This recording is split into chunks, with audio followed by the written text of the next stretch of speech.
हरे कृष्णा, राधे राधे साथियों। आज के वीडियो में हम अक्षय तृतीया पर्व पर विस्तार पूर्वक चर्चा करेंगे और लड्डू गोपाल की सेवा इस दिन कैसे करें ये भी जानेंगे और अक्षय तृतीया की कथा भी अवश्य सुनेंगे।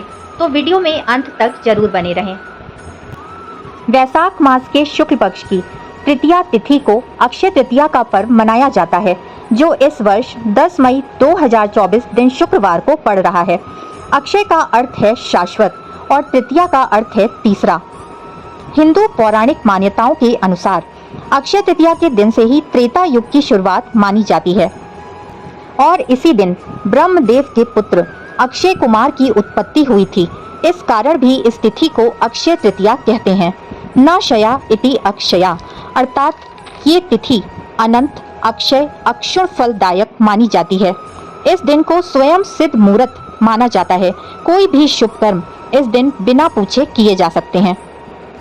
पद्म पुराण के अनुसार भगवान विष्णु ने नारद जी को अक्षय तृतीया का महत्व बताया था। अक्षय तृतीया पर जो भी व्यक्ति जिस भाव से जैसा कर्म करता है, उस व्यक्ति को वैसा ही फल प्राप्त होता है। अर्थात इस दिन किए गए किसी भी सत्कर्म का फल हमें कई गुना होकर मिलता है और जन्म जन्मांतर तक इसका फल हमें प्राप्त होता है। उसी तरह बुरे कर्म अगर इस दिन किए जाएं, तो उसका भी फल हमें जन्म जन्मांतर तक भुगतना पड़ता है। इसलिए अक्षय तृतीया जैसे महान तिथि को बेकार ना जाने दे साथियों। कुछ ना कुछ सत्कर्म, पुण्य कर्म अवश्य ही करें, क्योंकि इसका लाभ हमें जन्म जन्मांतर तक मिलेगा। ज़्यादा से ज़्यादा ध्यान, पूजा पाठ, जप तप, हवन, तर्पण और नदी स्नान अवश्य ही करें। इस दिन भगवान विष्णु के 2 अवतार हयग्रीव और परशुराम का जन्म भी मनाया जाता है।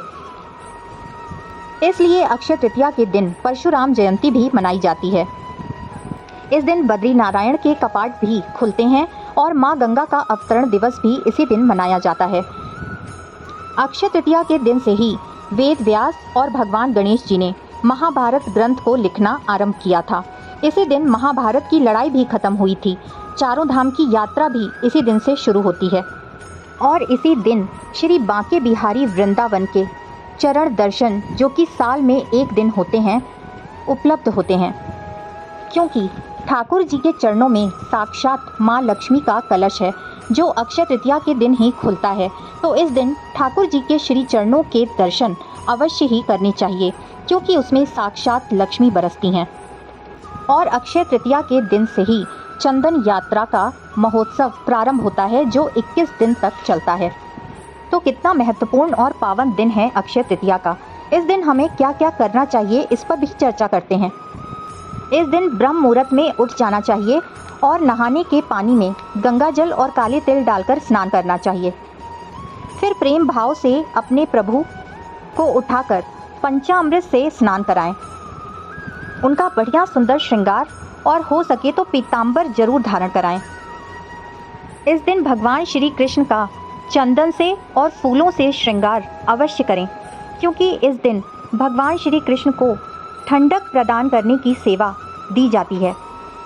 तो प्रभु को चंदन और फूलों से शीतलता मिलती है।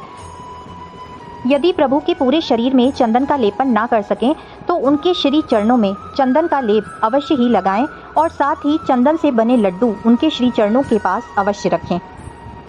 प्रभु को भोग में ठंडी तासीर वाली चीज़ों का ही भोग लगाएं, जैसे शरबत, लस्सी, सत्तू, श्रीखंड, दही, मिठाइयाँ और फल। अक्षय तृतीया का दिन भक्त और प्रभु के अलौकिक प्रेम को दर्शाने का दिन है। इस दिन पूरे प्रेम भाव से अपने प्रभु की सेवा करें। अक्षय तृतीया के दिन विष्णु सहस्त्रनाम, रामचरितमानस के अरण्य कांड का पाठ और गीता के 18वें अध्याय का पाठ जरूर करना चाहिए। अक्षय तृतीया के दिन पिंड दान करने से पितरों को भी मोक्ष की प्राप्ति होती है। अक्षय तृतीया के दिन नदी स्नान और दान का विशेष महत्व है।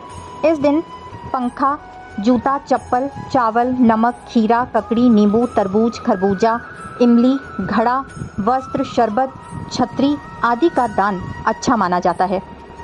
इस दिन लोग सोना चांदी आदि की खरीदारी भी करना अच्छा मानते हैं।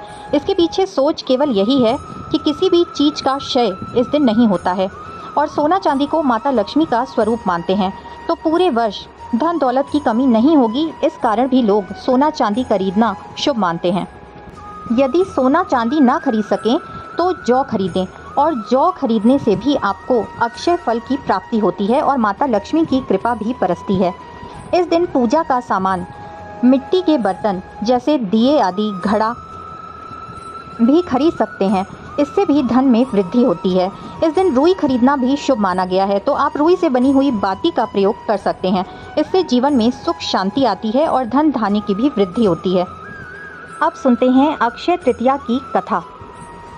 प्राचीन काल में धर्मदास नाम का एक वैश्य अपने परिवार के साथ छोटे से गांव में रहता था। वो बहुत गरीब था, जिससे वो अपने परिवार का भरण पोषण ठीक से नहीं कर पा रहा था। धर्मदास बहुत ही धार्मिक प्रवृत्ति का व्यक्ति था। उसका सदाचार और देव एवं ब्राह्मणों के प्रति उसकी श्रद्धा अटूट थी। उसने एक दिन किसी से अक्षय तृतीया व्रत के महात्म्य को सुना, जिसके बाद उसने अक्षय तृतीया पर्व को विधि विधान पूर्वक मनाने के बारे में सोचा। उसने अक्षय तृतीया पर सुबह जल्दी उठकर गंगा नदी में स्नान किया और विधि पूर्वक देवी देवताओं की पूजा की। फिर व्रत के दिन अपने सामर्थ्य अनुसार जल से भरे घड़े, पंखे, जौ, सत्तू, चावल, नमक, गेहूँ, गुड़, घी, दही, सोना तथा वस्त्र भगवान के श्री चरणों में अर्पित किए और ब्राह्मणों को दान दिया। धर्मदास को इतना दान देते हुए देखकर उसके परिवार ने उसे रोकने की कोशिश की, लेकिन धर्मदास ने किसी की भी नहीं सुनी। धर्मदास की पत्नी ने कहा कि धर्मदास, इतना सब कुछ दान में दे दोगे तो परिवार का पालन पोषण कैसे होगा?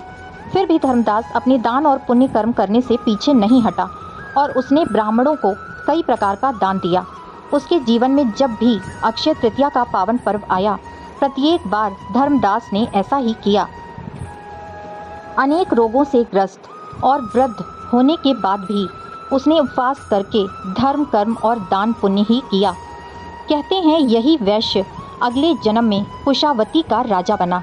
मान्यता है कि अक्षय तृतीया के दिन किए गए दान, पुण्य और पूजन के कारण ही उस वैश्य को अगले जन्म में धनी और प्रतापी राजा बनने का अवसर प्राप्त हुआ।